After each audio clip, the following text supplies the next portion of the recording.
Assalamualaikum warahmatullahi wabarakatuh. Perkenalkan, nama saya Miosiki Romin Bororoh dengan NIM 24402400432. Di sini saya akan menjelaskan mengenai perjalanan pendidikan nasional. Sejarah perkembangan kurikulum pendidikan nasional di Indonesia dipengaruhi oleh berbagai faktor, di antaranya faktor politik, sosial, dan budaya. Berikut adalah sejarah perkembangan kurikulum di Indonesia. Sejarah perkembangan kurikulum di Indonesia dibagi menjadi dua. Yang pertama, sejarah kurikulum Indonesia sebelum kemerdekaan, dan yang kedua, sejarah kurikulum Indonesia setelah kemerdekaan. Sejarah kurikulum Indonesia sebelum kemerdekaan. Pada zaman kolonial adalah masa di mana Indonesia berada di bawah penjajahan Belanda dan Jepang. Pada masa ini, sistem pendidikan Indonesia bertujuan untuk mendukung kepentingan mereka sendiri, dengan penekanan pada pendidikan elit pribumi yang hanya mencakup beberapa orang. Hal ini menciptakan kesenjangan pendidikan yang besar antara pribumi dan penduduk asli Belanda, serta menciptakan hambatan dalam pembangunan nasional. Seiring berjalannya waktu, semangat nasionalisme mulai tumbuh dan pemikiran pendidikan nasional mulai berkembang. Salah satu tokoh yang berperan besar dalam pergerakan ini adalah Ki Hajar Dewantara. Beliau merupakan seorang pendidik yang mendirikan Taman Siswa pada tahun 1922 sebagai lembaga pendidikan yang berbasis pada kebudayaan dan kemasyarakatan bangsa Indonesia. Pendidikan di Taman Siswa ini dilaksanakan melalui pendidikan kebangsaan yang menitik beratkan pada nasionalisme kultural selaras dengan kebutuhan masyarakat. Pembelajarannya pun dilakukan dengan cara sejarah, etika, pelajaran bahasa, kebudayaan, dan kesenian seperti nyanyian, tarian, musik, dan permainan.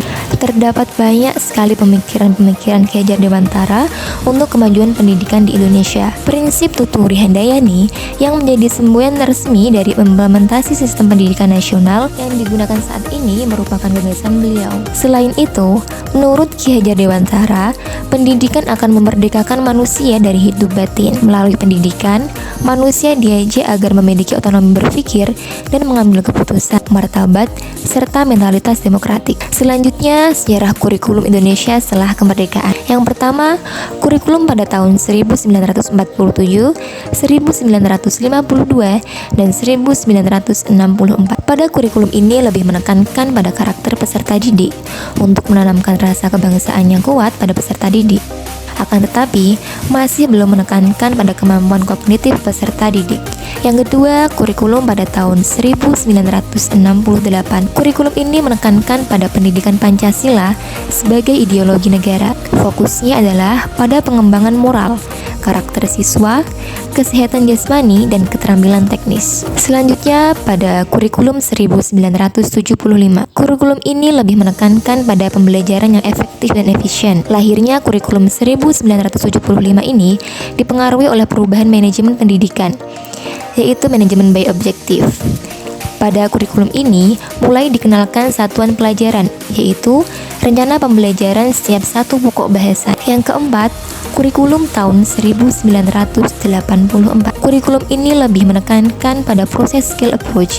Siswa tidak lagi ditempatkan sebagai objek dalam pembelajaran, tetapi ditempatkan sebagai subjek belajar. Pada tahun ini mulai dikenal istilah cara siswa belajar aktif atau CBSA. Kelima, yakni kurikulum tahun 1994. Kurikulum ini merupakan penyempurnaan dari kurikulum sebelumnya dengan memberi banyak penambahan pelajaran, terutama materi pelajaran muatan lokal. Pada kurikulum ini, perpaduan antara tujuan dan proses belum berhasil karena beban belajar siswa dinilai terlalu berat dari muatan nasional hingga muatan lokal. Yang keenam, kurikulum berbasis kompetensi atau KBK, yakni pada tahun 2004. Kurikulum berbasis kompetensi atau KBK adalah suatu konsep pendekatan strategi kurikulum yang menekankan pada penguasaan berbagai kompetensi tertentu. Peserta didik tidak hanya menguasai pengetahuan dan pemahaman, tetapi juga keterampilan, sikap, minat, motivasi, dan nilai-nilai agar dapat melakukan sesuatu dengan penuh tanggung jawab. Yang ketujuh, kurikulum KTSP tahun 2006. Pada kurikulum ini, pemerintah menetapkan standar kompetensi dan kompetensi dasar. Guru dituntut mampu mengembangkan silabus dan penilaian sesuai kondisi sekolah dan daerahnya. Hasil pengembangan dari semua mata pelajaran dihimpun menjadi sebuah perangkat dinamakan Kurikulum Tingkat Satuan Pendidikan atau yang bisa dikenal dengan KTSP. Yang kedelapan, Kurikulum 2013 atau Kurtilas. Kurikulum ini memperkenalkan pendidikan saintifik dalam pembelajaran dan mengintegrasikan pendidikan karakter dalam setiap mata pelajaran. Kurikulum ini juga lebih fleksibel, memungkinkan adaptasi sesuai kebutuhan lokal. Dan yang terakhir adalah Kurikulum 2 Merdeka.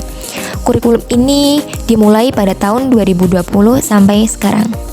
Kurikulum Merdeka Belajar memiliki esensi, yaitu kebebasan berpikir yang ditujukan kepada siswa dan guru, sehingga mendorong terbentuknya karakter jiwa merdeka karena peserta didik dan guru dapat mengeksplorasi pengetahuan dari lingkungannya. Sekian penjelasan mengenai perjalanan kurikulum nasional di Indonesia. Terima kasih. Wassalamualaikum warahmatullahi wabarakatuh.